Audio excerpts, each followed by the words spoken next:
Hi friends, ഈ കാണുന്നതാണ് കേട്ടോ ഞങ്ങളുടെ സ്വന്തം ഷെഫ്.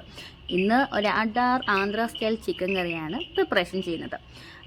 ഷെഫ് സോങ്ങൊക്കെ കേട്ടേ കുക്ക് ചെയ്യത്തുള്ളേ. നമുക്ക് ആവശ്യമുള്ള ചിക്കൻ ഒരു പാത്രത്തിലോട്ട് ആക്കിയിട്ട് നോർമൽ വെള്ളം വെച്ച് ആദ്യം നമ്മളത് നല്ല രീതിയിൽ വാഷ് ചെയ്ത്, എന്നിട്ട് അതിലോട്ട് കുറച്ച് സാൾട്ട് മഞ്ഞപ്പൊടിയൊക്കെ ഇട്ട് വീണ്ടും വാട്ടറിൽ നല്ല രീതിയിൽ മിക്സ് ചെയ്ത് നമ്മളത് കഴുകിയായിരുന്നേ.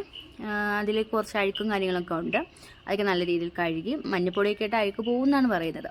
പിന്നെ നമുക്കൊരു ആവശ്യമായ പാൻ എടുത്ത് ഗ്യാസ് കത്തിച്ചിട്ട് പാൻ നമ്മൾ അതിലോട്ട് വെച്ചിട്ട് ആവശ്യമായ സൺഫ്ലവർ ഓയിൽ അതിൽ ആഡാക്കിയിട്ട് ഒരു പച്ചമുളക് കുനുകുനാന്ന് അരിഞ്ഞിട്ട് ആവശ്യമുള്ള സവാള നമ്മൾ കട്ട് ചെയ്ത് ഓയിലോട്ട് ചെയ്തിട്ട് മിക്സ് ചെയ്തായിരുന്നേ. നമ്മൾ നല്ല രീതിയിൽ ആ കൂട്ട് മിക്സ് ചെയ്തിട്ട് നമ്മൾ കഴുകി വെച്ച ചിക്കൻ അതിലോട്ട് ആഡാക്കി, എന്നിട്ട് സവാള പച്ചമുളക് ചിക്കൻ നല്ല രീതിയിൽ മിക്സ് ചെയ്ത്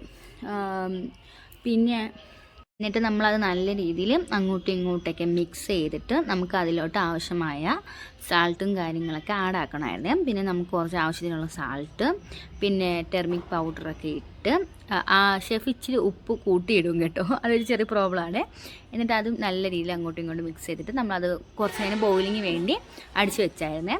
പിന്നെ ആ ചിക്കൻ നല്ല രീതിയിൽ ബോയിലിംഗ് ആയതിനു ശേഷം ജസ്റ്റ് ചെക്ക് ചെയ്യുകയാണ് കേട്ടോ, അത് നല്ല രീതിയിൽ വെന്തായിരുന്നു കേട്ടോ ചിക്കൻ. എന്നിട്ട് വീണ്ടും അതിൽ ഇച്ചിരി ടെർമിക് പൗഡറും കറി മസാല ചിക്കൻ മസാല ഇത് ആന്ധ്ര ചിക്കൻ മസാലയാണ് കേട്ടോ, അതൊക്കെ ആഡാക്കിയിട്ട് വീണ്ടും അത് നല്ല രീതിയിൽ മിക്സ് ചെയ്ത് പിന്നെ നമുക്ക് ആവശ്യമായ ഗ്രേവിക്കുള്ള വെള്ളം ആഡാക്കിയായിരുന്നേ.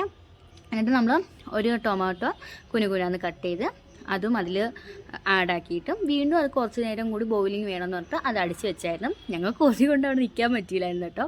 പിന്നെ ഷെഫ് ഞങ്ങൾക്ക് വേണ്ടി മല്ലിയില അവോയ്ഡ് ചെയ്തായിരുന്നു. അപ്പോൾ